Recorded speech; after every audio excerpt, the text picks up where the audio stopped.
Hillsborough County has teamed up with the Department of Health and other public health and safety agencies to address any impacts the virus may have on our local community. To help prevent the spread of the coronavirus, here are a few tips you should know. Practice proper hand washing by using soap and water and wash for at least 20 seconds. Use alcohol-based hand sanitizer if you cannot wash. Avoid touching your eyes, nose, and mouth. Cough and sneeze into a tissue and throw it away. Clean, high-touch surfaces frequently. Some examples include doorknobs, credit and debit cards, cell phones, keyboard and mouse devices, and toilet handles. Stay home if you're feeling ill. If you have any flu-like symptoms, avoid contact with the public. Avoid sharing personal items in spaces with those close to you. Seek medical care early if you're feeling sick. Symptoms of the coronavirus can include fever, coughing, and shortness of breath. Seek medical care if you develop these symptoms or if you've been traveling or have been in close contact with a person who has traveled from an area with an ongoing spread of COVID-19. We encourage you to visit hcflgov.net/staysafe for up-to-date information and tips.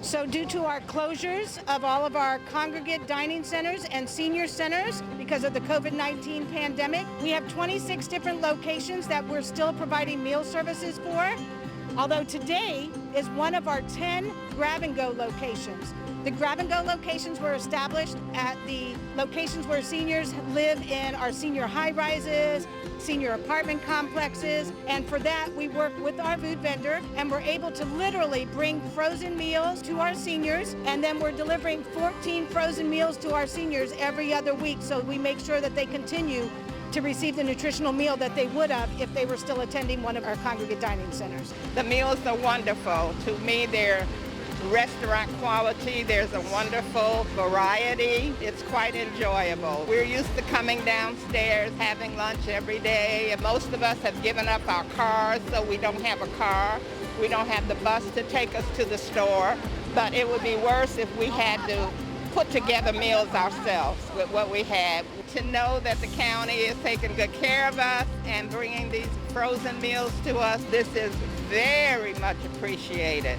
The county takes care of the seniors, and we are eternally grateful. We're very grateful. With this pandemic that we are all experiencing, often seniors are a forgotten population. So for our department to continue to stay connected to our seniors, it is crucial for their mental, spiritual, and emotional health. And also we are providing a nutritional value. We're making sure that they are still receiving a nutritional meal.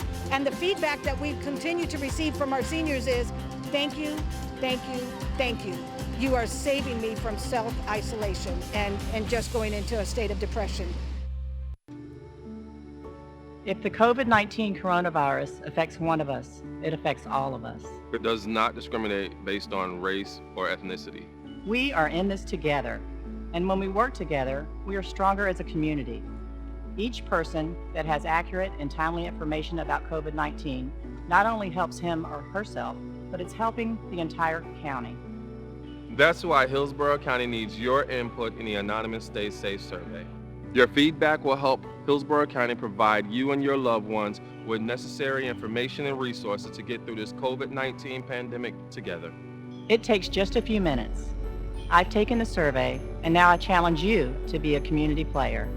Text Stay Safe to 73224 or visit hcflgov.net/Stay Safe Input to take the survey.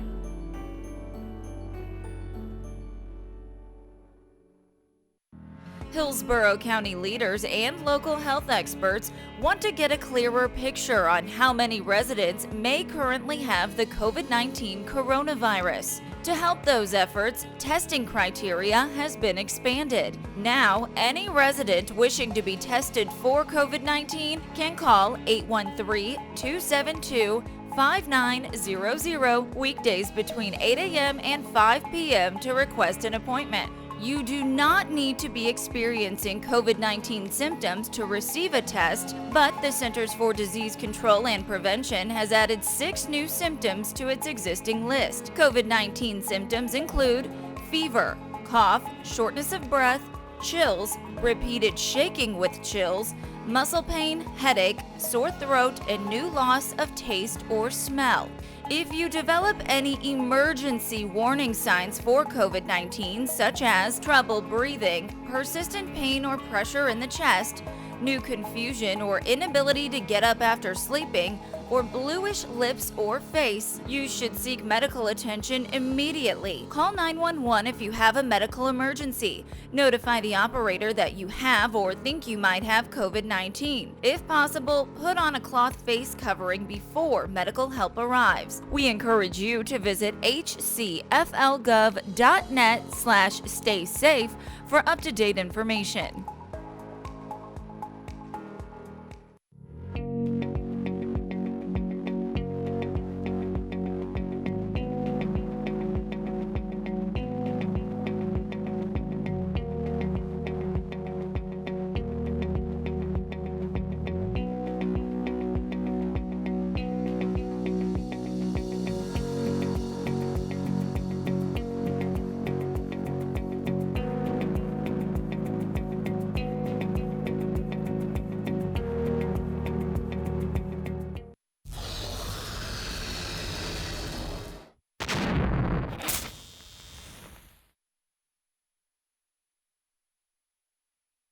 Hillsborough County has opened a majority of its conservation parks, trails, and nature preserves to give residents additional options for recreation and exercise. While parks can provide an escape and excitement, county leaders are urging residents to take precautions to protect themselves. To help stop the spread of COVID-19 while in public places, use common sense. Stay home and avoid parks if you're feeling sick. Practice social distancing. Avoid groups or gatherings larger than 10 and stay at least 6 feet from others while exercising. In addition to social distancing, Hillsborough County leaders continue to urge residents to wear cloth face coverings when in community settings. Bring your own water. Though parks are opening, many amenities will remain closed. Prepare for your visit by packing necessary items like hand sanitizer, and it's a good idea to bring your own disinfectant wipes to wipe down any public surfaces before touching or when touching public equipment. But remember, don't flush them after using. Residents who do not abide by the social distancing requirements or listen to instructions from county staff while enjoying the parks will be asked to leave the property. We encourage you to visit hcflgov.net/stay-safe for up-to-date information. A lot of things have been canceled, a lot of things have been postponed, but definitely not kindness. And we want to spread the kindness in our community and know that our first responders are still here for you. And thank you for staying at home for us, and we are here for you. So today we are here to surprise a little boy who is turning 9. He just moved to the county with his family and is very quiet, very shy, but has an affinity for fire trucks. And so what better way to welcome him to Hillsborough County and also maybe celebrate a little bit of his birthday by bringing one of our very own fire engines and a rescue to do a little drive-by, especially during this time. We hear someone's having a birthday here. Is someone having a birthday here? Happy birthday, Jen.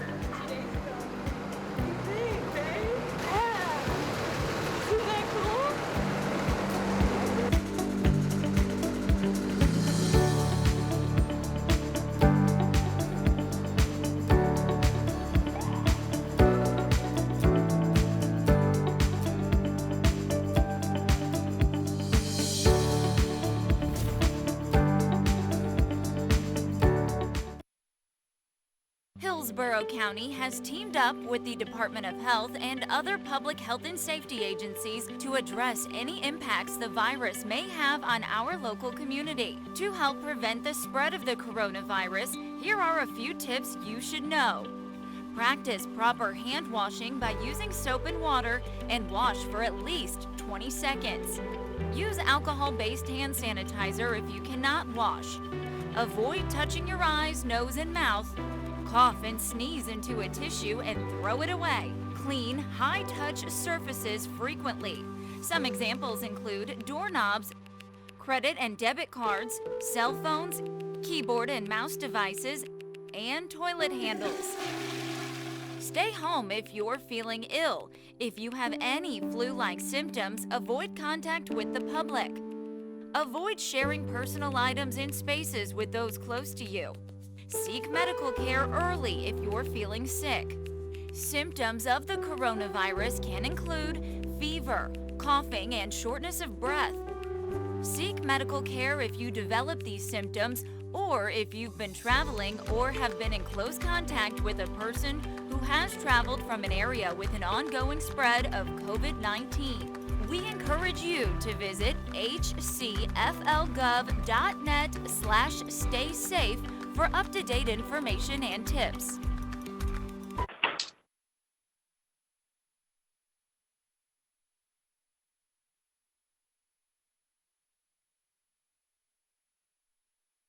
Good afternoon, Carl. Yes, sir. Audio received. Good to go. Thank you, sir. All right, James, I believe we have a quorum, and two, it's 1 o'clock. So let's get started. Understood, Chairman. Madam Chair. Thank you. Commission on Human Trafficking members, you are live in 3, 2, 1. Good afternoon. Welcome to the Commission on Human Trafficking. On Tuesday, May 28, 2020, I'm going to call the meeting to order and determine a quorum. Please, clerk, can you call the roll call, please? Yes. Kimberly Overman. Here. Captain Jeffrey Harris. Here. Jeffrey Harris. I'm here. Heather Curry. I'm here. Can somebody mute the microphone now? There's a lot of background noise somewhere. Heather Curry. I'm here. Andrew Warren. Here. Kathleen Kempke. Kathleen Kempke. Here. Lee Burklaw. Here. Karen Perez. Here. Tina Smith. She was here. Tina Smith. I'll come back. Dottie Grover Skipper.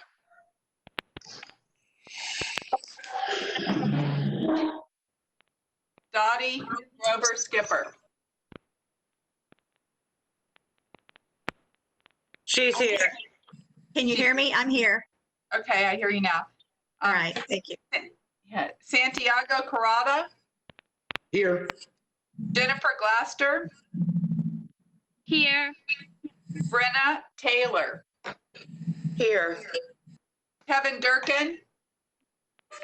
I'm here. Charles Klug. Click here. And Iris Valdez Corey Dunaway.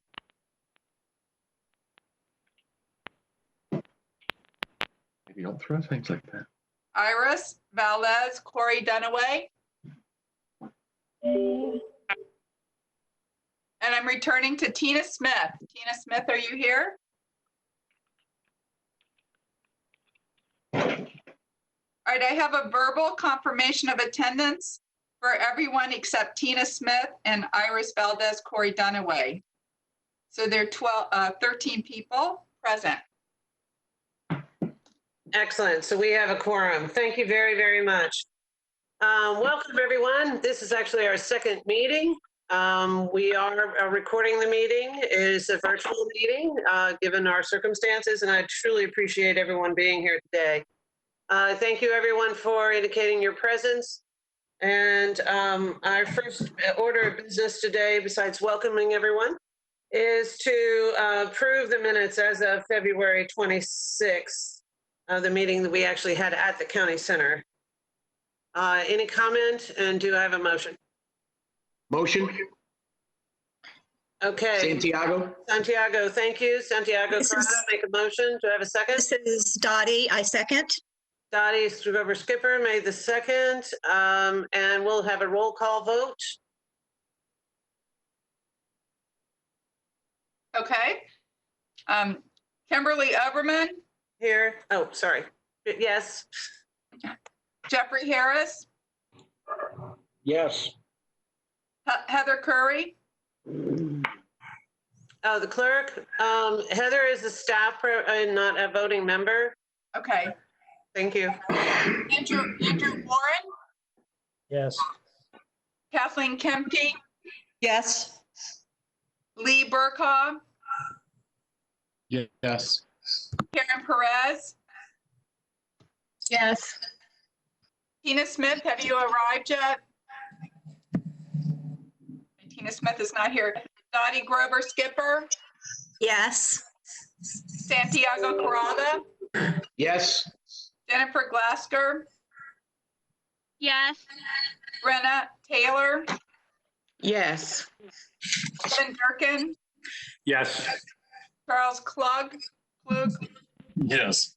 and Iris Valdez Corey Dunaway is not here. Okay. So we had all people present, yes. Excellent. Thank you very much. Motion passed.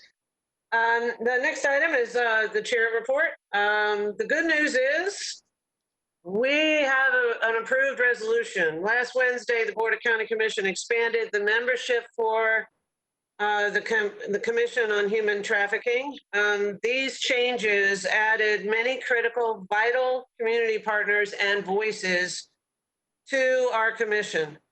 Those positions that were added are for representatives from the following. 1, Administrative Office of the Courts for the 13th Judicial Circuit. 2, Hillsborough County Public Defenders for the 13th Judicial Circuit. 3, a representative from the Temple Terrace Police Department. 4, the Plant City, a representative from the Plant City Police Department. 5, the Hillsborough County Commission of the Status of Women. And then 6, and importantly, a lived experience expert. I can confirm that 5 representatives have already received their agency's appointments and will be formally appointed by the Board of County Commission at our first meeting in June. At least that's the plan. It is my honor to welcome Chief Judge Ronald Figueroa and Public Defender Julianne Holt, Captain Robert Staley from Temple Terrace, and Corporal Gerald Baker from Plant City, as well as Miss Connie Rose as our new members to be confirmed in June. With that, in the order named, if you'd like to say something, I'd certainly like to invite you to do so. Judge Figueroa? Hopefully you all can hear me, and I'm honored to be on this board with everyone and look forward to working with everyone on this important issue. Thank you very much. Julianne Holt? Commissioner, thank you very much. I am also honored to serve on this commission and look forward to working with everyone on the commission and all of our other partners on this extraordinarily important issue. And I thank you again for the honor. Thank you for both of you for agreeing to participate. Captain Robert Staley, would you like to say something and introduce yourself, please? I'd just like to echo Ms. Holt and Judge Figueroa. It's an honor to be here, and I look forward to working with all of you. Excellent, excellent. Corporal Gerald Baker from Plant City? How are you doing? I'm just honored to be here and looking forward to working with everyone. That's terrific. And Miss Rose? Hi, everyone. It is an honor to be here. I'm so excited to represent Victim to Survivors, which is my nonprofit healing route, and created as well as so many survivor leaders that we have right here in Hillsborough County as lived experience experts. So thank you so much for having me join you. Thank you. It's an honor. Well, I will say this. We now have a commission that of stakeholders, both from the community, from leaders in our industry leaders and business entities, within our investigative business and within our court systems, within the law, in order to really make a difference in the area of human trafficking. And I just want to again reiterate my thanks for all of you stepping to the plate to work on this most important issue. We are going to have a very robust agenda in 2020. The rest of the world may have to be staying home and not as active, but this one is going to be really busy. So with that, I'd like to introduce Dr. Heather Curry. She's our staff lead on this commission and is doing a lot of the grunt work, getting a lot of this done. Dr. Curry, please bring to our attention item number 5, which is the approval of the updated calendar, and then the following report. Does everybody have that document available?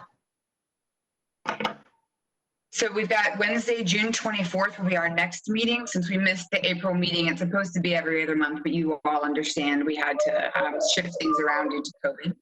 So we have Wednesday, September 23rd. We have Wednesday. I'm sorry. Background noise. Phones or mute their button, please. Thank you. Wednesday, October 28th, and then the December 10th meeting is to align with the statewide meeting in Tampa. So that will have, let's provisionally look at that provisionally right now. Those will all be 1 o'clock meetings, 1 to 2:30. So do we have a motion to approve those dates? I make a motion. Karen Perez makes the motion. Who do I have a second? Second. Brina Taylor seconds. Taylor made the second. Okay. Roll call vote, please. Yes. Kimberly Oberman, Yes. Jeffrey Harris, Yes. Andrew Warren, Yes. Kathleen Kempke, Yes. Lee Burkhaw, Yes. Karen Perez. Yes. Dottie Grover Skipper, Yes. Santiago Corrada, Yes. Jennifer Glaster, Yes. Brenna Taylor, Yes. Kevin Durkin, Yes. Charles Klug, Yes. Iris Valdez Corey Dunaway is still not here, and Tina Smith is still not here. So all votes are yes of attendance. Excellent. Motion carries. There are a few folks that still have their mics open when someone's speaking, so please make a point of closing those. Thank you. Dr. Curry, could you bring up the next item, please? Yes, so I'm going to give some updates. You all have a fairly lengthy report, and I don't know if you've had the opportunity to make it through everything, but I'm going to highlight some of the elements of that. We don't need to go through it comprehensively. There's been a lot of activity, starting with being tapped by the NFL to be the convener group for the Super Bowl, and you'll hear from Claire Lessinger in a little bit about that, and some additional information from Claire Graff from the NFL. So we also have been very busy. I think all of you have taken the Hillsborough Heroes training by this point. A lot of people have become great partners. So Kevin with the airport, thank you so much. Charles, thank you for your support with the Port Authority. We've got the City of Tampa, so that's an additional 3,500 employees. Thank you, Lee. We have Crime Stoppers, Campaign Against Human Trafficking, FDLE. It's growing, and the growth is actually fast. It's been kind of a non-linear, scalable impact. So it's pretty cool to see that. We're still looking for more partners and want to grow that as far as we possibly can in advance, especially of the Super Bowl, but with really just having a community that is comprehensively aware of what to do. So we're working with Kathleen with the Crisis Center to talk about a 211 hotline for the upcoming Super Bowl. That's not to the exclusion of the national hotline, but to complement that so that we have our local resources that really have a more direct access to service providers. We have some additional conversations with some regional partners, but we'll talk about that. I'll say that for the next meeting. So we also have been very busy working with Felicia Crosby Rucker in Homeless Services and with Government Relations Strategic Services and with Information Innovation to provide some additional resources for some of our partners. Redefining Refuge, Campaign Against Human Trafficking, and Created in particular, so during COVID-19 as an emergency response. So we also are building a survivor advisory board, having Connie Rose as part of the commission now. That's going to be really impactful as we prepare a plan in advance of the Super Bowl. So I think that that'll be incredibly useful to have that, make sure that we are survivor informed as we move forward in our efforts. I also just found out some good news, which is Liz Gutierrez with the Commission on the Status of Women is actually being appointed by them to be our member. That's brand new news, by the way. So I think one of the things, does everybody have the document that I sent out about preparing for the Super Bowl? So in that, I identified 3 major meetings that will be coming up. And these are things that we probably need to start, we need to hit the ground running on these. So by this time, Miami, the Women's Fund had organized 2 major meetings. One is a leadership meeting that draws members of Congress, county, the governor, lieutenant governor, the NFL, the city, Super Bowl host committee chair, the attorney general, the chamber, the sports commission, the state. You get the idea. There's a lot of folks that we need in the room to start weighing in on how it is that we're going to approach this. And one of the things that we did about 5 years ago, many of you were probably a part of it, was the collaborative lab process, which is an appreciative inquiry. Well, I've been working with a group called Connecting Propel in town, and you'll hear from Sherri Sutton later on in the meeting to describe how they approach that, what the appreciative inquiry approach can do for us.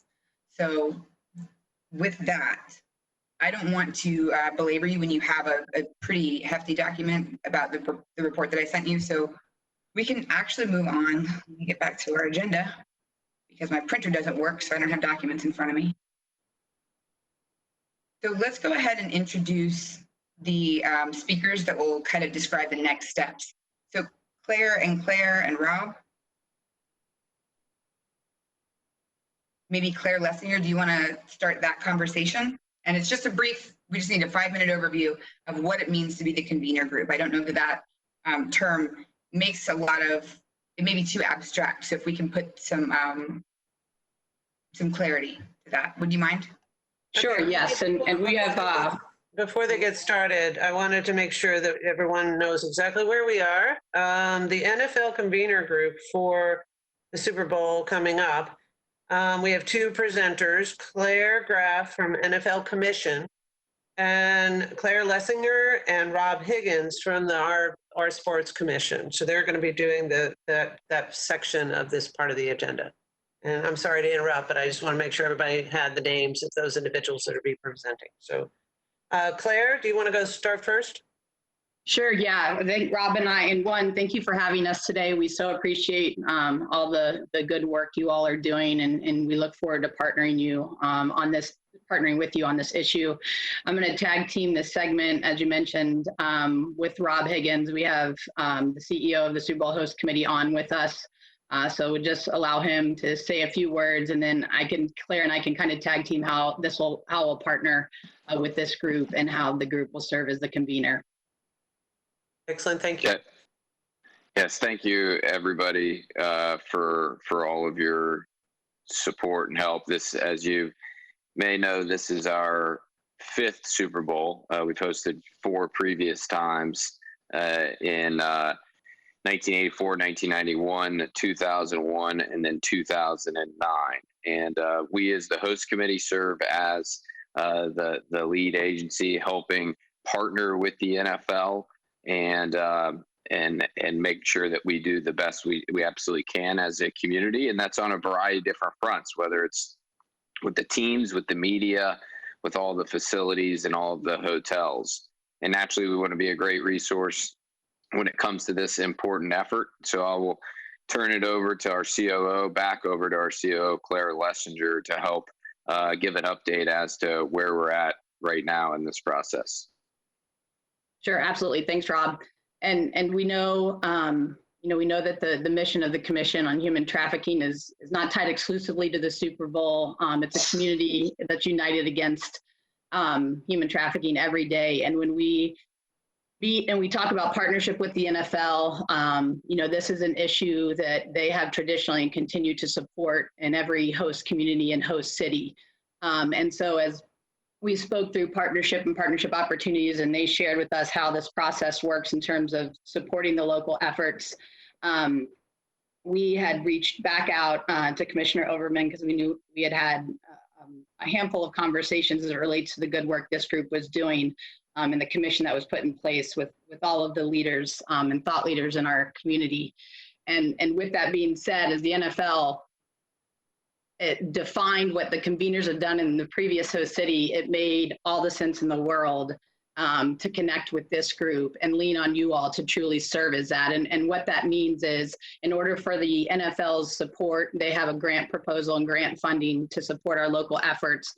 We need to lean on the local organizations and the work that's being done in our community to help identify that work and submit a proposal back to the NFL that they can review and approve and then award that funding to support those local efforts. So we've had incredible conversations with Dr. Heather Curry and Claire in partnership as it goes through really a timeline and next steps and what that looks like. And we've also shared back what other previous host cities have done and where some of that funding has been allocated and what it has supported. So I think at this point, we're in a really good place in terms of understanding how this partnership works with the host committee, the NFL, and the Commission on Human Trafficking, and are looking very forward, as I mentioned, to working with all of you on our anti-trafficking efforts. Excellent, thank you, Claire. Is Claire Graff? I'm not seeing her. From the NFL, she's not here today. She might not have been able to make it. Okay, well, great. So I would like to open this up for discussion because I'd like to welcome a motion to direct staff to move forward on any steps necessary to become the NFL Convener Group for the Super Bowl 55. But in the meantime, until I have a motion, are there any questions or discussion at this point? I'd like to make the motion, Madam Chair. Santiago. Okay, thank you very much. Do I have a second? Dottie, I'll second that. Excellent. Okay, so we have a motion by Mr. Corrado and a second by Ms. Grover Skipper. I'd like to open it up for discussion before we vote. Any questions? Any excitement? I have a lot of excitement.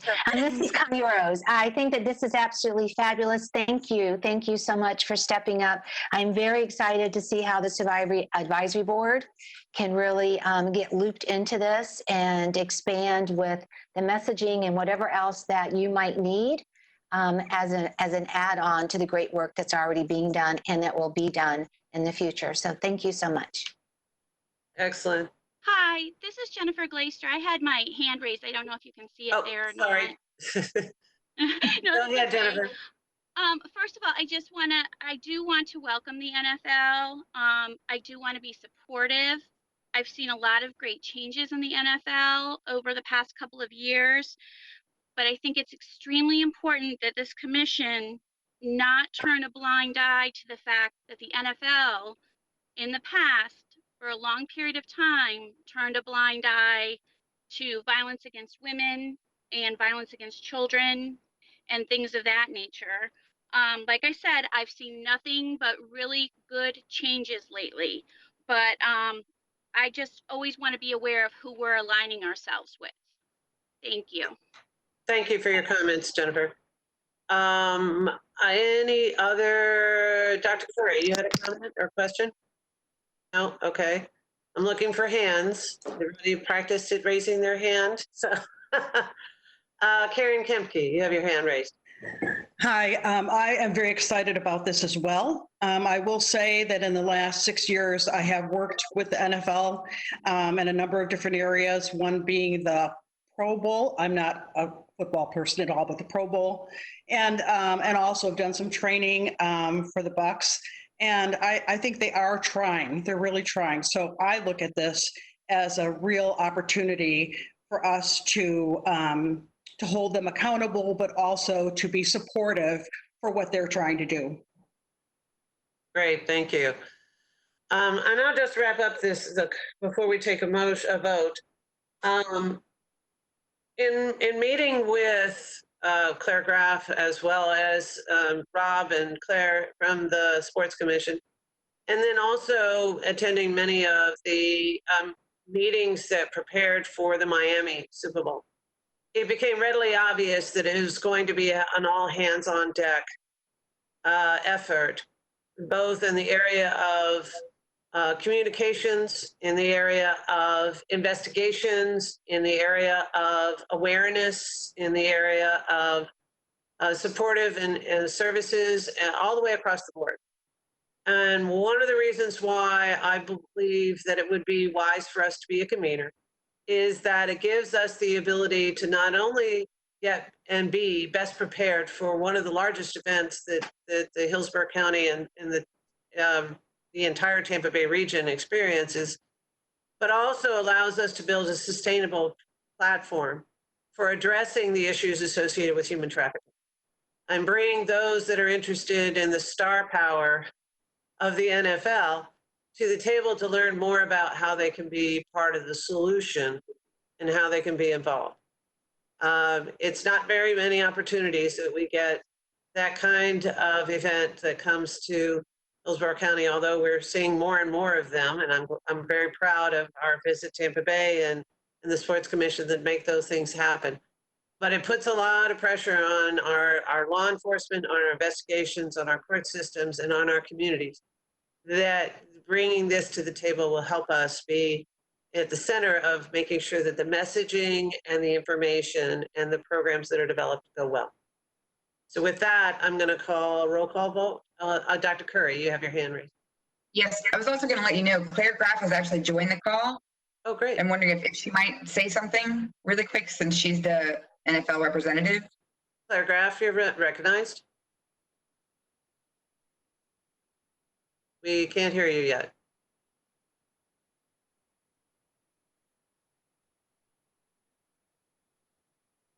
James, does her mic close or open?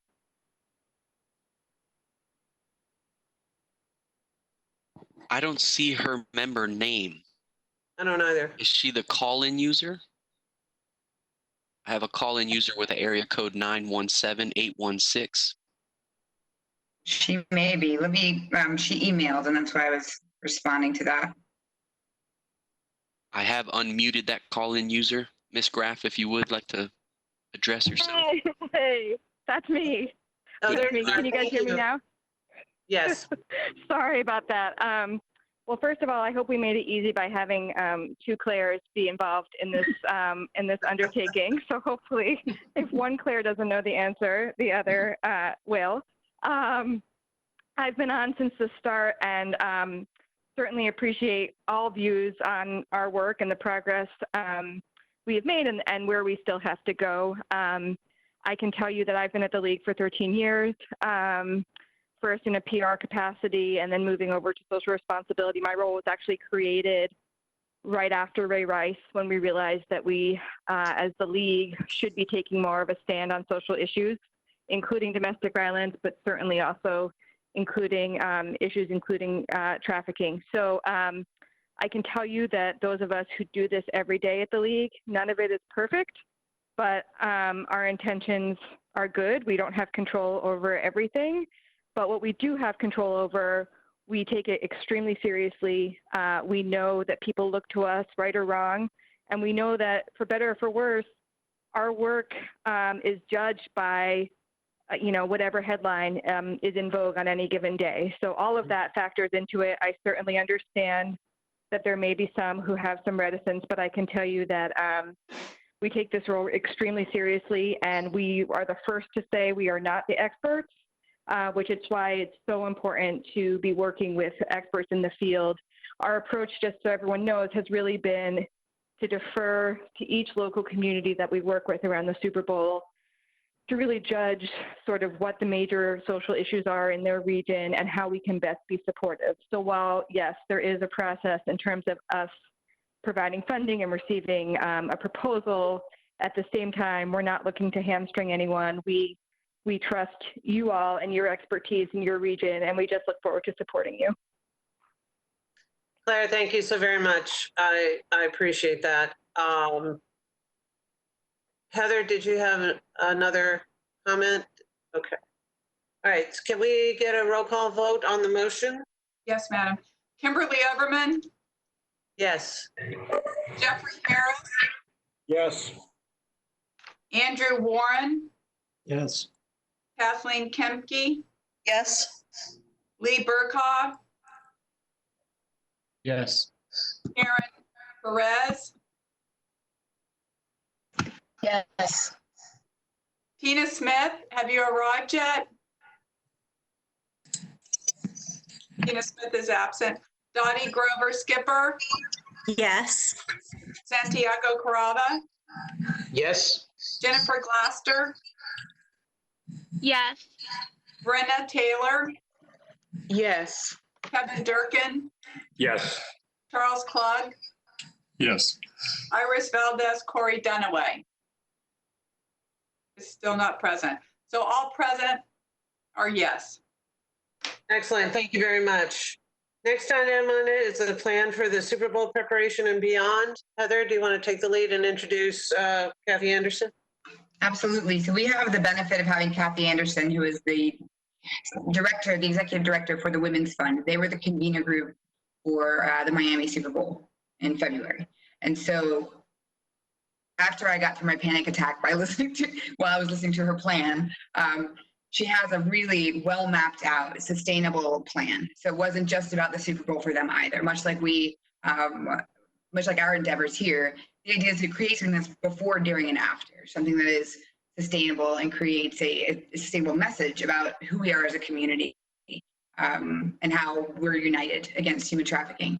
So, Kathy, thank you so much for joining us today. And I know you have a little bit of a presentation that you can kind of show that maps out what all the Women's Fund did. Sure. Thanks so much, Heather. Madam Chair, thank you so much, and everyone on the commission. And I see a few friends here as well. Sarah DiCavallo from It's a Penalty, and Dottie there.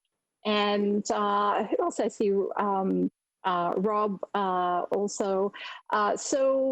And I think that speaks to the fact that we are a small community here in Florida and South Florida. And so the Women's Fund, just to give you an overview of the structure, the Women's Fund was invited by the Miami Super Bowl host committee and the Office of State Attorney Catherine Fernandez-Rundle to play the role of convener and executor of the campaign. And I was with the Women's Fund for 2 years. I came in actually to do a bit of a turnaround in the organization. And I actually resigned from the Women's Fund about a month ago, actually. And at the time, the Super Bowl host committee and the state attorney came to me and said, "Would you do this?" It sounded like a fantastic idea. And then 12 months down the track, you start to think, oh my gosh, this is such an undertaking. What on earth, was that such a great idea? But it really was. And I highlight that because there are times, I'll just let you know, that you're going to feel a little defeated, that people are running in 1,000 different directions. And how do you possibly pull everyone together? And that was really our greatest challenge. And I see Sarah smiling and Dottie smiling because they experienced this. And so I just say this really importantly, and I know you're not new to this, but we decided from the start that no matter what, we were going to stay positive. We were going to be one team. We were going to put the goal that we wanted to achieve front and center and have that be what brought everyone together. As you know, there's a lot of personalities, there's a lot of politics, and it is what it is. You'll have some people that you think might be with you from the beginning who don't get on until later, and you can't get sidetracked by that. So one of the things, I'll just highlight some really key things that I'm glad that we did, and I think it was really one of the reasons that made the campaign what everyone I feel feels successful, was number one, at the meeting that Heather referred to on May 24 of 2018, of high-level leaders, we very quickly said, okay, we have one opportunity to use the Super Bowl as a platform to change the game for sex trafficking in Miami. And as you know, Miami-Dade County leads the state of Florida, which is third in the country for human trafficking. So we needed to do things differently. So we collectively agreed, and then at a second meeting where we brought community partners together, over 200, at a first meeting, between those two meetings, that one of the things that we wanted to do as a big outcome, and Claire Graff from the NFL Foundation made this very clear, that the NFL also wanted something sustainable. This was not just a one-time campaign. We had to fundamentally change the game on human trafficking and sex trafficking in Miami-Dade County. So we needed to do a few things. First of all, it was agreed that we needed a new number. We needed a local number. And there was a lot of politics involved in that because Polaris, is a great number. It's a national number. But in Miami-Dade County, because we had such high incidence, we needed a rapid response number. Secondly, that meant that we needed everyone behind the scenes to come together and agree what part they would play for that, meaning FBI, HSI, the state attorney's office, the U.S. attorney's office, the local police departments, the sheriff's departments, all of the people that are on the call really needed to know their part and how they were going to be engaged in the activities. Likewise, the hundreds of community-based organizations that are involved in human trafficking needed to feel like they were, and not just feel like, that they were actively involved in this, because we have hundreds of organizations in the South Florida Human Trafficking Task Force who have been at this for decades. So we did not want to kind of be inserting ourselves without bringing together all of those and being a convener and giving each of those parties a voice. And we did that by establishing working groups that were a key part in moving this forward, because there were so many pieces that without having those community partners separate into working groups with clear activities, whether it be law enforcement or whether it be community outreach, that it was just too overwhelming and that it would quickly unravel. So that was really a key to success. The third component was the messaging.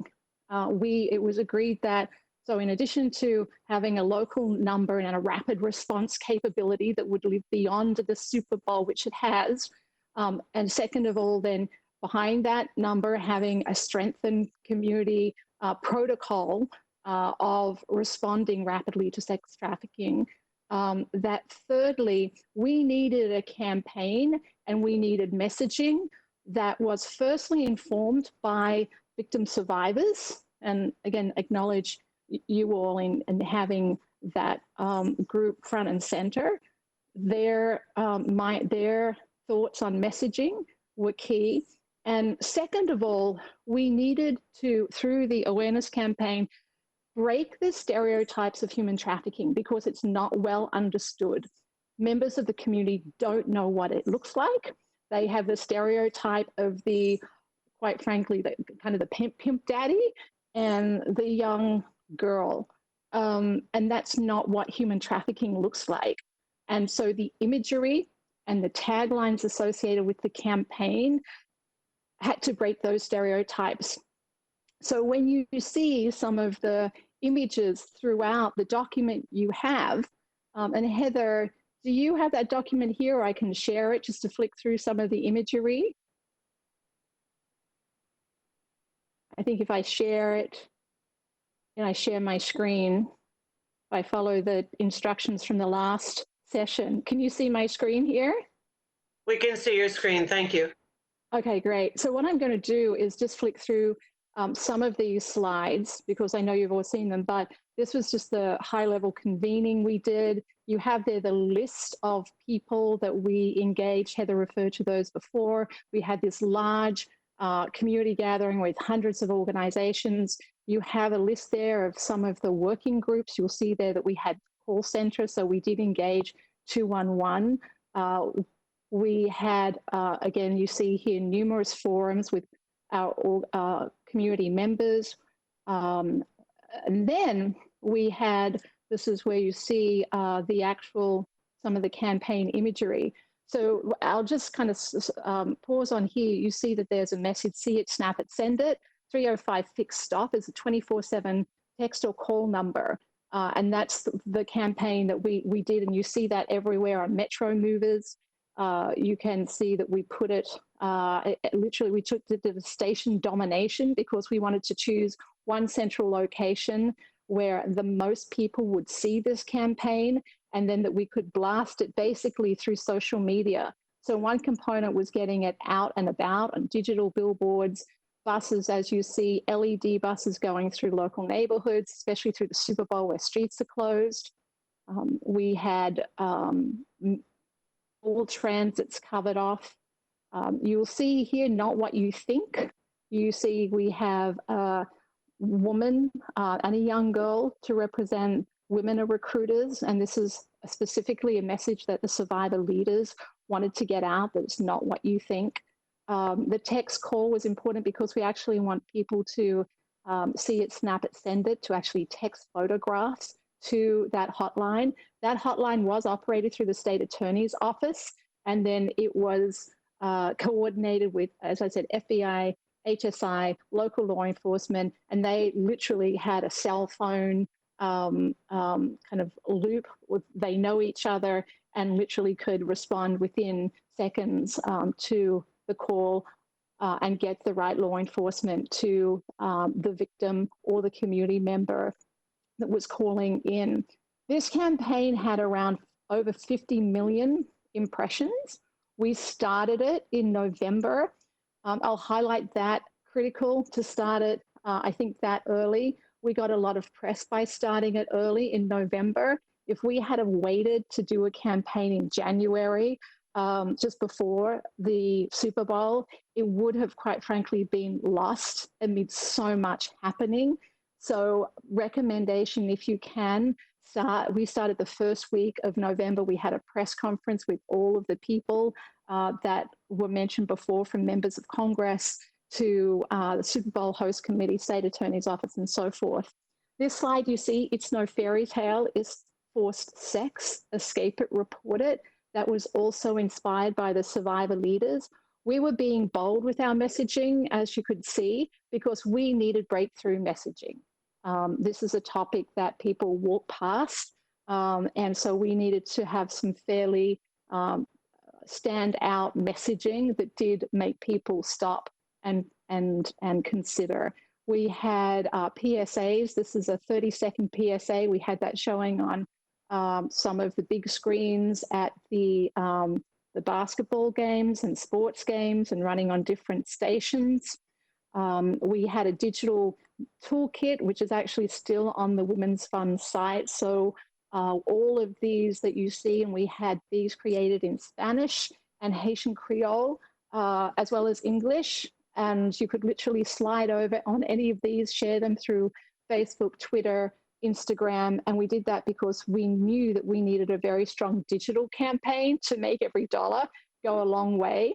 And we had a lot of community events out and about that the working group on events made sure that we were doing lots of things out and about in the community. You have numbers there for the number of calls we received, and then it's a penalty. And as I said, I know Sarah DiCavallo is on the line. We're a fantastic partner. Can't give enough kudos to Sarah. Sarah right away said, how can we partner with you? So this is a local campaign, as well as leverage the global strength of It's a Penalty. As you'll see here, this is one video, but we have all of the partner logos here, as you saw that we did on the billboards. We had all of the partner logos from the state attorney's office, FBI, HSI, you name them. And we had you see here, we have the 800, the 888 number, but we also have the 305 fixed stop number. And that was everywhere. The campaign was colored so that it was the colors of the local Super Bowl 54 campaign, the pinks and the whites and so forth. We had all of these different elements. We had the handouts. We had some Dolphins players that we engaged. We had Uber tags this here, the Stop Exploitation and Trafficking, lip balms, wristbands, and did and dropped these extensively. You'll see here we had the Know the Signs, again, all of the logos of the players, the local players being the organizations. Miami text or call 305 fixed stop. If you choose to 211 and highlight a local number, whatever that is, we felt that was important, and use of penalty was fantastic, again, in including the local number as well as the national number. In our backyard, I believe you've started to speak with Nita Bells, who's a great partner, along with Dottie and the Salvation Army, that did extensive outreach to the convenience stores. And then we worked with Octopus to, again, have an in-Uber video that played in Ubers. So and then that last page there, you have an overview of all the different steps we did between May 24, 2019, and I think I said 2018 before, and the trafficking campaign. So I can't emphasize enough that the number one thing we said is, if we have one opportunity to do something that really creates systemic difference, to be a game changer, what would it be? And it was having a local number with the rapid response capability behind it. Again, that was driven by the housed at the state attorney's office, but connected to all of the agencies, local, state, and federal that I mentioned before. Second of all, to convene all of the stakeholders, have working groups, start the campaign early. We need and have a campaign and messaging that really broke stereotypes was key. And as a result of doing that, that 305 fixed stop line, I talk to the state attorney all the time, Kathy Fernandez-Rundle. We're looking to expand that to also be a domestic violence line, 305 fixed stop, fix it, stop it. And the reason, just to let you know, because you mentioned 211, is we didn't go with 211 for the main local number, because in Miami, that number is just used for so many things. We couldn't spare the extra time in that call being transferred to law enforcement when we already had a hotline number at the state attorney's office. That was what we needed to do, is brand that number. It was a 305 number before. No one could remember it. So we had to brand it, something people would remember, which is a 305 fixed stop. And we had to get the relationships behind it so it could be a rapid response number. And again, that's in place today. It continues. And as I said to Claire Graff of the NFL, it's one of the things our community, I think, is most proud of, coming together so that we had not only a campaign, but created a sustainable capability that will grow and strengthen based upon those relationships. So I think I'll kind of leave it there. Kathy, thank you. Thank you very, very much for bringing all of that information to the commission. The first time I looked at the list of accomplishments and the list of things that needed to be done, I too, like Dr. Curry, nearly had a heart attack. The good news is that while we have approved our calendar of our actual commission meetings, the plan will be to set the stage for putting together subcommittees to address this issue. And so I thank you for your presentation, for bringing that, and for willingness to work with us on moving this forward. Dr. Curry, you have next on the item, I believe, is to talk about a meeting that is in addition to our board meeting, or commission meeting rather, a meeting for June 20, and that's the purpose of that meeting. Could you go into that, please? Absolutely. So I think one of the things that Kathy Anderson pointed to so well is that they determine their priorities as a coalesced effort. And I think it's critical. Mr. Warren, you mentioned something about the metrics of success for this commission at the last meeting. And I think as we move toward understanding what our metrics would look like, we have to first determine collectively what our priorities are. And so the meeting, the June 20th meeting, would be an opportunity to do that. And we have Sherri Sutton from Connect and Propel. This is the appreciative inquiry model that I mentioned earlier. And it's just a great group facilitated process. Probably a lot of you have been part of those kinds of conversations before, but it's an emergent process whereby we determine our priorities and then develop the working groups out of those priorities. And so I'm going to give the floor to Sherri to briefly talk about what they do at Connect and Propel. Okay, but before you move on to that, this is more for those of you that actually follow general boards. This is more like a working workshop to help us then form what we need to put together so that at our next actual commission meeting, we can then adopt whatever processes we need to get started, whether it be effort the NFL or any other effort that the commission provides, because we really haven't had an opportunity to have that dialogue. So thank you, Dr. Curry and Sherri. Thanks. Sherri Sutton. Hi, thank you for having me. So I was in charge of the project Connect and Propel Tampa 2019. And what we did is we hired David Cooperrider, who developed the Appreciative Inquiry Framework, and we had him come and do a full city summit. And so what we did is we had a steering committee get together and talk about what would we want to talk about. And the objective of Connect and Propel Tampa was to bring people together to talk about what they wanted for the future vision of the city of Tampa. And so the steering committee came together and created the topic and said, let's figure out how to get working groups to form to start using collective action to work towards these goals. And so at Connect and Propel Tampa, we developed 22 working groups, and we had a really diverse audience. So we had 8th grade students to retirees, and we covered every race that we could invite in the city, and really brought this diverse group of people together to talk about what they wanted for the city of Tampa. And that's what Appreciative Inquiry does. It does a lot of things that Ms. Anderson was talking about in her presentation. It brings together working groups. It allows people to come together for a collective vision and really separate into the areas that they have expertise in or that they have a lot of interest in. It allows you to get community voices so that all of the voices are heard and collectively distilled in this meeting format. It's a 4D framework, and it really focuses on discovering the strengths that you have, dreaming of what you want the solution to be, designing the plan to get there, and then creating the collective action groups to deliver on that plan. And so we used it with Connect and Propel. We've used it in a lot of organizations, and we've done a lot of work with the Cooperrider Center and David Cooperrider. And the reason that it really is a great format is because it would allow you to create working groups around both what you want to do with the Super Bowl and how to continue the work afterwards. And they could be working together to make sure that you're streamlining what's going to happen during the big event and then what's going to happen after the event and making sure they're together. And so it follows pretty closely the framework that they used in Miami with creating those stakeholder maps, deciding which stakeholders need to be involved, really getting the working groups and the feedback from the public and the different stakeholders, and then creating those working groups to help create the messaging and getting the message forward.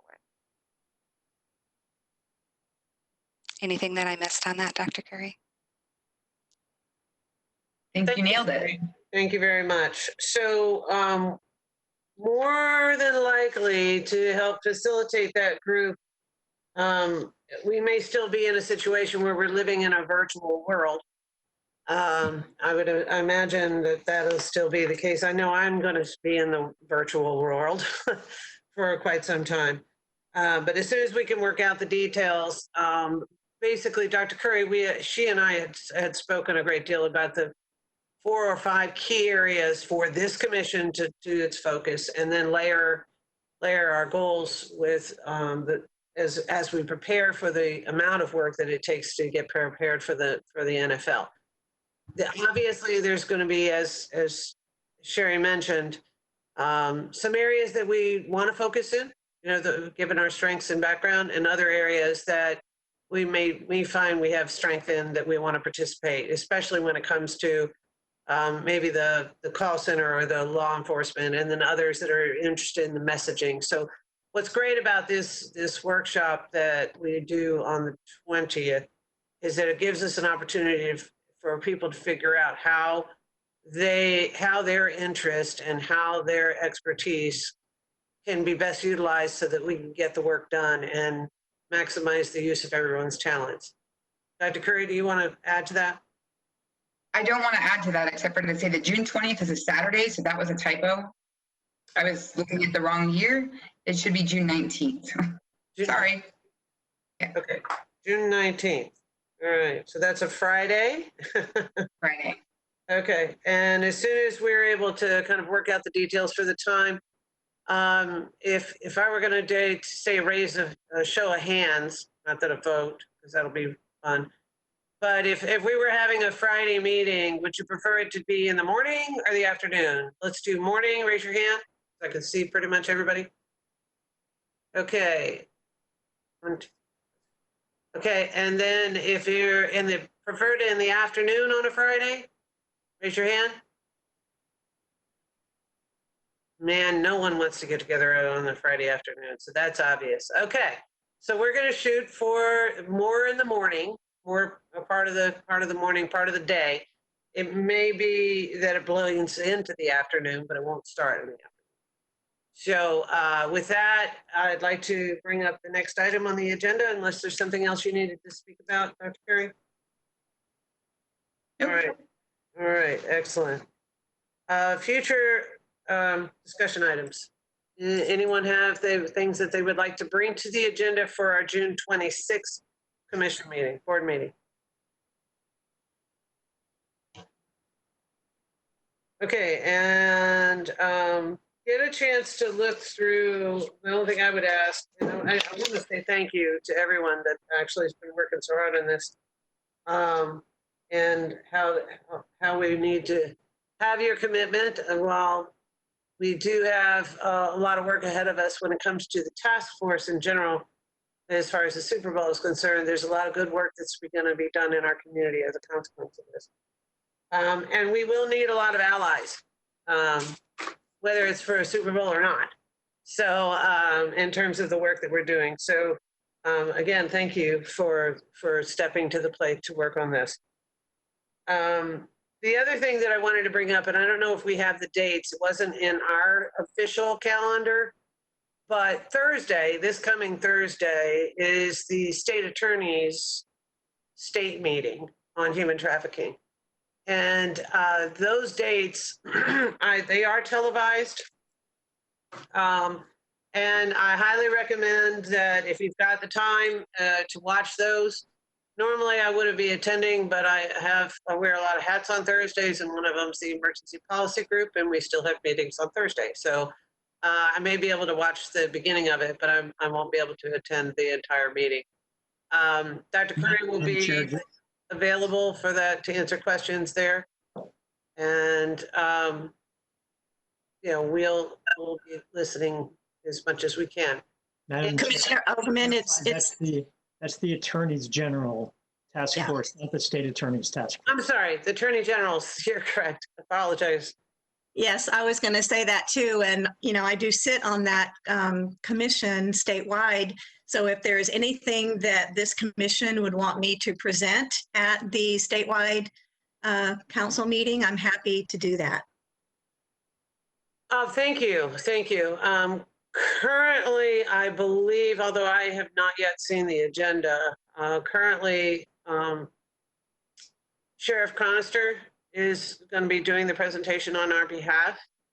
But he also is on the EPG, or the Emergency Policy Group. So we'll have to play that by ear, depending on how the agenda goes. But that information is being presented or provided to him for presentation.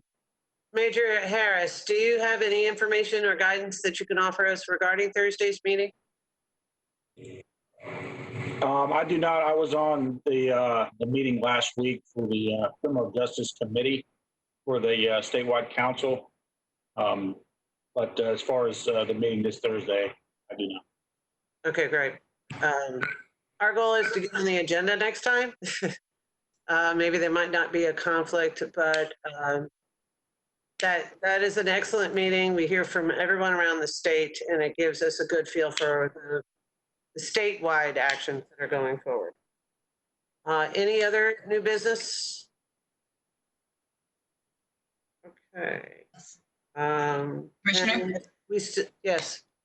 So for future business, one conversation I did want to note, one we've already been in conversation with, it's a penalty, and those conversations are taking off quite nicely. So thank you, Josh and Sarah, for being on the call. But I also wanted to note that I've been speaking with Santiago and Visit Tampa Bay regarding developing a website so that we can brand ourselves with something that stands out. I think that that's going to be crucial for the success of the campaign. And again, one of the things that Santiago and I have talked about is also not creating a message that is exclusively targeted around big events, but it's something that is about showing who we are as a community consistently. And so we'll be moving those conversations forward, and I'll have something to report back on that at the next meeting. Excellent. Thank you very much. Dottie, you have your hand raised. Did you have something? No, I forgot to take it down from earlier. Sorry. But while I have the floor, I did want to say that the statewide council, we did just form an inaugural education and awareness committee, and the Florida Department of Education is chairing that, Michelle Gaines. So we talked about the importance of having a statewide messaging on human trafficking, and the importance of making sure that whatever we do here in Hillsborough around Super Bowl is consistent with that same statewide messaging, but we don't have that messaging yet. So I just, I know that we're wanting to work together so everything is consistent. Great. That's good feedback to know as we prepare for the workshop on the 20th. Excellent. Are there any other questions or comments before we adjourn? I want to keep this meeting right on top and keep it to an hour, and respect everyone's time. And so far, we're right on the money. So if I have no other questions or comments or any new business, I'm going to call the meeting adjourned. Thank you so much for attending. I really appreciate it. Thank you. Thank you. Thank you. Bye-bye.